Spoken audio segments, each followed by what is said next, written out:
Della Welsham.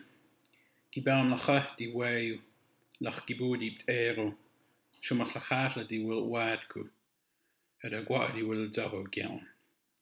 Skogi yaw kwedi na gwadu lach skik di echt, Liz Francis wedi noyu, Kamas wenedi agwiniayu. Lu am goru dim wil da achgu dim ayu da washam, at a dim methu da washam in da wil wadku, at a gola zabo dana hathelshu. Hello, everybody. My name is David Robert Boxley. My Somali name is Kibao Mlaka, means Wolf of the Sky.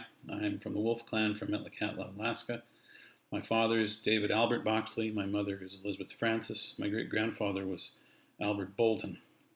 I'm very happy to speak to you today to tell you about where I come from and what I do for my work. I've been an artist my whole life. I can't remember not drawing and filling every inch of blank paper that could be put in front of me, from drawing pads to placemats at restaurants. If I walked into a restaurant with a blank placemat, I was looking for a pen so I could draw. I started carving when I was 6 years old, and it was always just something that I could do with my father, and I never thought of it as I was going to learn. As a matter of fact, we never sat down really and said, okay, we're going to do this project and then this project and this project. It was always just, I was in there with Dad, almost like learning through osmosis. And I think back on that and think how fortunate I am to have had that opportunity. When I was about 13, I started selling my work in galleries, but I was still, at that age, wanting to be a comic book artist. Been a Superman fan my whole life, and really thought someday that I'd like to do something like that. It was very fortunate. Again, I've had a lot of these lucky opportunities where I got to go work with a professional illustrator named Chris Hopkins when I was 15 years old, and spent 3 years leading up to my high school graduation working with him almost every weekend. And I learned to paint and draw portraits, still lifes. Really crafted a great portfolio to get me into art school. And the best lesson Chris ever taught me was you have to be a lifetime student, and that lesson has stuck with me all these years. So I went to art school on a scholarship, and it didn't work out. I was graded down for incorporating our art and culture into my projects, and I decided, well, forget this. I'm going to go be a carver. I know how to be a carver. So I spent my 20s making work for galleries and private commissions. I had a solo show with Quintana Gallery in 2006. And then late 2008, I was spending a bunch of time in Vancouver and got up the nerve with some nudging from a friend of mine to go see if I could work with Robert Davidson. And Robert agreed. I spent 2 years with him, which really changed my life.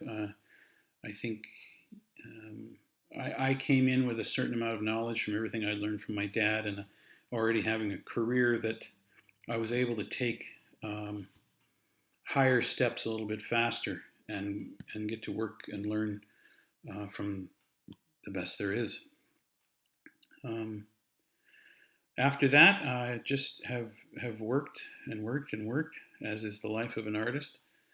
But for the last few years, I've been living in Metlakatla, doing what I can to help the Somali language movement and become fluent myself. Working hard at it, and I hope at some point after I become fluent, I can teach, and people can come sit in my studio while I carve, and they can learn Somali from me. Very fortunate. The life I've had has been very fortunate, and I have to thank my parents for that. my dad for, I suppose, for naming me David Boxley. That I can't lie and say that hasn't been a help, because his reputation and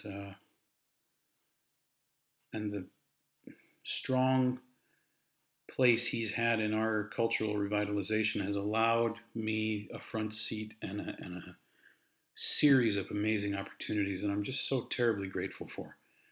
And he taught me how important it is to give that back, that our responsibility is to our people. If we can do something to help or to make our people proud, then we need to do those things. Right now, for me, that's language revitalization. But my art is always going to be in my heart. I can't stop being an artist, and I found that the times I've tried, I've been pretty miserable. So I appreciate this opportunity that Sealaska Heritage Institute has given me to share with you all. I'm looking forward to doing this virtual artist in residency, and you can expect some more videos from me over the coming week that are some tips here and there, whether it's how to work with galleries or some little tricks in digitizing artwork that I've learned, little things like that I'm hoping to pass on and help you all out with. Again, my thanks to SHI, my thanks to all of you. I hope you all are keeping yourselves safe and healthy during this very crazy time. Så amt wildsome, oyershoot newsome. Why.